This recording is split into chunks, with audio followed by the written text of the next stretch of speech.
Children, நேற்று உருக்குதலில் இரும்பு உருக்குதல் பார்த்தோம். இன்றைக்கி காப்பர் பைரைட்ஸ் தாது எவ்வாறு உருக்கப்படுகிறது, அங்கே என்னென்னலாம் நிகழ்ந்து பார்க்குறோம்.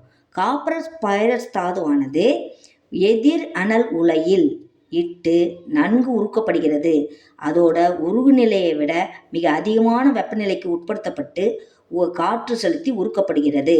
அவ்வாறு உருக்கப்படும் போது காப்பர் பைரைட்ஸ் தாதுவில் ஒரு பகுதி, அதாவது Fe பகுதியானது FeS ஆக மாறுகிறது, அயன் சல்ஃபைடாக மாறுகிறது. காப்பர் பகுதியானது குப்ரஸ் சல்ஃபைடாக மாறுகிறது, சல்ஃபைட் டை ஆக்சைடு வெளியேறுகிறது. இது எல்லாருக்கும் புரியுதா? காப்பர் பைரைட்ஸ் ஆனது ஒரு பகுதி அயன் 2 சல்ஃபைடாக மாறுது, இன்னொரு பகுதி குப்ரஸ் சல்ஃபைடாக மாறுது.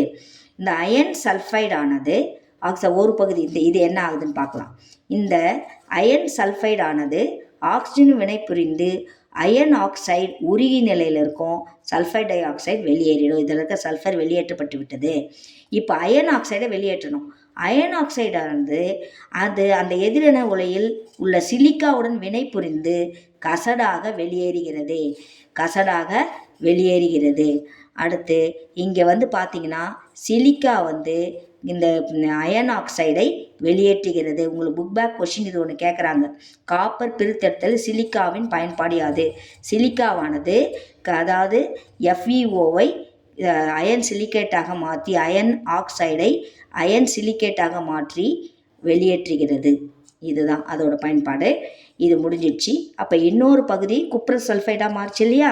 இந்த குப்ரஸ் சல்ஃபைட் ஆக்சிஜன் எல்லாமே குப்ரஸ் ஆக்சைடாக மாறாது. ஒரு பகுதி குப்ரஸ் சல்ஃபைடில் ஒரு பகுதி குப்ரஸ் ஆக்சைடாக மாறி இதில் இருக்க சல்ஃபர் சல்ஃபர் டை ஆக்சைடாக மாறிடும். ஒரு பகுதி குப்ரஸ் சல்ஃபைடாகவே இருக்கும். ஸோ ஒரு மாற்றப்பட்ட குப்ரஸ் ஆக்சைடு ஒரு பகுதி தான் குப்ரஸ் ஆக்சைடாக மாறுது.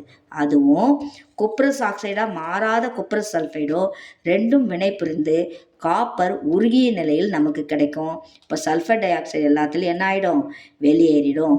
இதுதான் காப்பர் உருக்குதல் முறையில் நடக்குது. Thank you children.